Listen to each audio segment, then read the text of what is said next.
All right, let's just jump right into it. We got week 4 waiver wire. We'll go first into the quarterback situation. We got our boy Joe Burrow. Joe Burrow. Yeah, Joe Donkey. Burrow. Joe Donkey did pretty decent going up against the Pittsburgh Steelers. It's a terrible game to watch as a Steelers fan, but we're talking fantasy here. So the Jamar Chase and Joe Burrow, I will have to eat my words because they have definitely been kind of electric together. They've been doing pretty well. Yeah, I mean, definitely the connection right there is still, it's still there is what I'm trying to say. The connection is still there from their days back when they played at LSU. But kind of crazy to think, but the Bengals are 2-1 right now.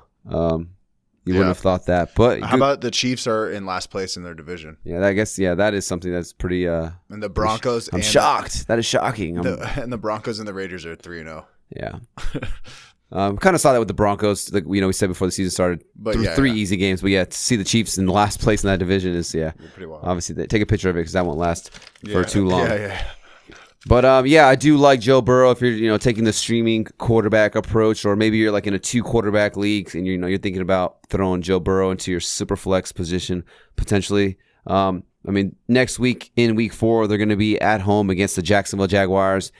Jacksonville Jaguars not very good on defense. They seem to just be giving it up like Blair, as we would say. Haven't said that one in a while.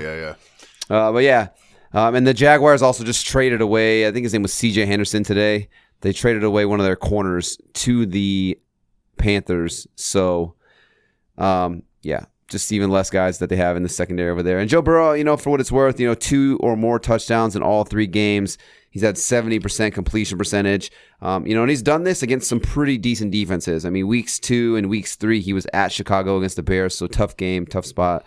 Tough defense. Like you said, the Bears defense pretty much shellacked them, but was still able to get you 2 touchdown passes in that game. And then last week against the Steelers on the road in Pittsburgh, still puts up a not a great stat line, but a solid, decent stat line for what it is. Like I said, it's a tough division game on the road.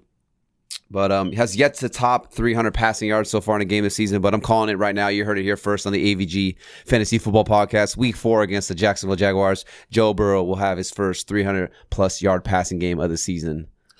Sign it, ship it, deliver it. I think that was a big thing. If you actually look, as good as the Steelers' defense is, there was not as much quarterback pressure. If you look into the statistics on that game, and so. As bad as the Bengals' offensive line might be, they when they don't have the pressure and you let Joe Burrow sit back there, he can actually connect some passes together and whatnot. Especially against the Jaguars, I love this one. Put the Joe Burrow on your team. Streaming quarterback. Yeah. Okay, let's go into the next quarterback here. We talked about him last week. We got the homie Sam Darnold leaves New York. He's in a new era, playing for the Carolina Panthers. Thursday night, did pretty well. They're 3-0. Panthers are 3-0. It's like the league's upside down right now, to be honest. Do you see that crazy prop bet? It was like some guy, I can't remember if it was like Bleacher Report or DraftKings. It kind of sucks, being in Las Vegas. Obviously, we have gambling here in Las Vegas. We could do that at the casinos, but we've been doing it. Yeah, forever. But we can't do like the Bleacher. I think it's Bleacher Report Sportsbook. Yeah, they have all these. They're giving all these bonuses. Take advantage of that because that's not normal. Once they're just trying to get you in right now, but like I'm telling you, they don't do that all the time. That's like a new thing. But they even have like DraftKings has like a sportsbook now app. But obviously living in Vegas, we can't utilize those because Vegas has their own like sports betting app. But one of the player prop bets that basically the point I was trying to say is like they have a shit ton of player prop bets you can do on all these things. You can like parlay player prop bets, which is like you can't do out here in Vegas. So, but what I was going to say is someone did a prop bet. Will Sam Darnold have 2 or more rushing touchdowns? He put $100 on it, and it was plus 8,000. Oh my God! So Sam Darnold finishes the game with 2 rushing touchdowns, 0 passing touchdowns. So the guy wins $8,000 off $100. But then they ask the guy like, "Why did you do that?" And he goes, "Oh, I thought he meant will he have 2 passing touchdowns?" Let's talk about just I don't know, dumb luck, dumb luck. Yeah, but I do like Sam Darnold. And it's crazy because me, I've never been a Sam Darnold guy. I wasn't a fan of him coming out of USC. I mean, the guy had like 21 interceptions or something stupid like that when his last season at USC coming out of college. And maybe it was just the Jets offense. Maybe it's, he's freeing the grasp of the Adam Gase offensive system, and goes to Matt Rule.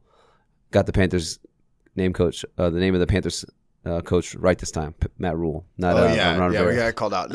And honestly, dude, sometimes I want to just say on that because someone called out, and I just replied back, and I was like, that's called a verbal typo, or you know what I mean? So yeah, that's definitely, you knew it's Matt Rule. It's just when you're talking quickly, you probably all said these players and coaches and stuff like that. In that sentence, you said like 9 different names. Yeah. You know what I mean? Yeah. So I mean, you got 1 out of the 9 incorrect on accident. For sure. Yeah. But yeah, so I did like the possibility and the upside that Sam Darnold presented in this new offense with Matt Rule in Carolina with the Panthers. I mean, you got DJ Moore, you got Robbie Anderson. They have the connection. Obviously, Robbie Anderson's kind of been disappointing so far, but Terrace Marshall, we like him. And then you had CMC prior to the injury out of the backfield, just padding the stats here. But I do like Sam Darnold again. If you're going to pick him up streaming, if you're in a double quarterback league, I think he's a great second quarterback. I mean, he's going to be at Dallas next weekend. You got Dallas coming off a short week because they're playing on Monday Night Football, and then the Panthers are having extra time to prepare for this game because they played Thursday night. So, just kind of giving them the advantage in terms of being prepared and preparation and stuff like that. But Sam Darnold, 280 or more passing yards in all 3 games, and so far it's only been three games, and a large part of this is probably due to short dump offs to Christian McCaffrey. But 68% completion percentage for Sam Darnold compared to a career average prior of 60% while he was with the Jets. So he's averaging an 8% increase in completion percentage. So I mean, might not sound like a lot, but at the end of the day, that is a lot. It's a lot, especially when if you're just completing more passes, it gives those receivers, Christian McCaffrey, DJ Moore, Terrace Marshall, all these guys, an opportunity to get yak and touchdowns and stuff like that. So yeah, I do like Sam Darnold. I'm going to keep holding on to him. I think even if you have a good quarterback, that quarterback's eventually going to go on a bye. Obviously, I feel like every week players are getting hurt. Knock on wood, nobody gets hurt. But I don't think he's a bad backup quarterback to have. And especially if you're in a 2-quarterback league, I do like Sam Darnold. Yeah. What'd you say? You said you liked that video, and it was really informative, and now you want to subscribe so you can win your fantasy football league? Okay, go ahead. You wish that we would live stream and answer fantasy football questions every Sunday before the games? Okay, they sure do. AVG Fantasy Football has your back. Did you get what I did there? It was a little Dora the Explorer, a little back and forth. Like, we weren't actually talking, but you thought maybe you did. Yeah, you thought. Yeah, I convinced you. It's called acting. What else did you say? You said that you want to be able to call in while we do live streams? Hey, should I start McCaffrey? Well, yeah. Here it is. This is an example of what's going to happen. Hello? Yes. I'm curious. Should I start Dalvin Cook? Then this is us. Yeah, obviously you should play Dalvin Cook because Dalvin Cook's like really good. So I'd say, it is matchup proof. So put him in your lineup. It's that damn easy. And then bam, you won your fantasy football league that week. But yeah, go ahead and subscribe to the YouTube channel if you want to see more videos just like this. If you want to see us answer questions live every Sunday before the games start, hit that subscribe button, hit the bell notification so you know right when we drop content for you to win your fantasy football league.